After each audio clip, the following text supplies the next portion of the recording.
मिथिलावती नाम की एक नगरी थी। उसमें गुणदित नाम का राजा राज करता था। उसकी सेवा करने के लिए दूर देश से एक राजकुमार आया।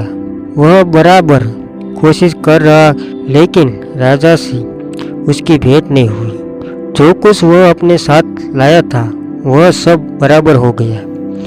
एक दिन राजा शिकार खेलने चला। राजकुमार भी साथ हो लिए। चलते चलते राजा एक वन में पहुंचा। वहां उसके नौकर चाकर बिछुड़ गए। राजा के साथ अकेला वह राजकुमार रह गया। उसने राजा को रोका। राजा ने उससे और देखा तो पूछा, तुम क्यों कमजोर क्यों हो रहे हो? उसने कहा, इसमें मेरा कर्म का दोष है। मैं जिस राजा के पास रहता हूँ वह राजा हजारों को पालता है, पर उसकी निगाहें मेरी ओर नहीं आती। राजन, 6 बातें आदमी को हल्का करती है।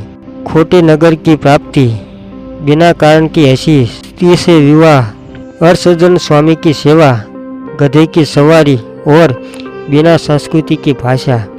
और हे राजा, ये 5 चीजें आदमी के पैदा होते ही विधाता उसके भाग्य में लिख देता है। आयु, कर्म, धन, विद्या और यश। राजन, जब तक आदमी का पुण्य उदय रहता है तब तक उसके बहुत से दास रहते हैं। जब उसका पुण्य घट जाता है तो भाई भी बैरी हो जाता है। पर एक बात है, स्वामी की सेवा अकारथ नहीं जाती, कभी न कभी फल मिलता ही है। यह सुन राजा के मन पर उसका बहुत असर हुआ। कुछ समय घूमने घामने के बाद वे नगर में लौट आए। राजा ने उसे अपनी नौकरी में रख लिया। उसे बढ़िया बढ़िया कपड़े और गहने दिए। एक दिन राजकुमार किसी काम से कहीं गया। रास्ते में देवी का मंदिर मिला। उसके अंदर जाकर देवी की पूजा की।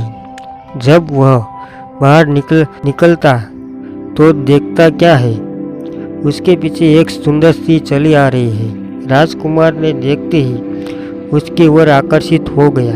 स्त्री ने कहा, पहले तुम कुंड में स्नान कर कर आओ, फिर जो कहोगे सो करूंगी। इतना सुनकर राजकुमार कपड़े उतारकर जैसे ही कुंड में घुसा और गोत लगाया कि अपने नगर में पहुंच गया। इसने जाकर राजा को सारा हाल कह सुनाया। राजा ने कहा, यह अचरज मुझे भी दिखाओ। दोनों घोड़े पर सवार होकर देवी के मंदिर पर गए। अंदर जाकर दर्शन किया और जैसे ही बाहर निकले कि वह स्त्री प्रकट हो गई। राजा को देखते ही बोली, महाराज, मैं आपके रूप पर मुग्ध हूँ। आप जो चाहोगे, आप जो कहोगे वही करूँगी। राजा ने कहा, ऐसी बात है तो तू मेरे इस सेवक से विवाह कर ले। स्त्री बोली, यह नहीं होने का, मैं तो तुमको चाहती हूँ। राजा ने कहा, सज्जन लोग जो कहते हैं उसे निभाते हैं, तुम अपने वचन का पालन करो। इसके बाद राजा ने उसका विवाह अपने सेवक से करा दिया। इतना कहकर बेताल बोला, हे राजन, यह बताओ कि राजा और सेवक दोनों में से किसका काम बड़ा हुआ? राजा ने कहा, नौकर का। बेताल ने पूछा, सो कैसे?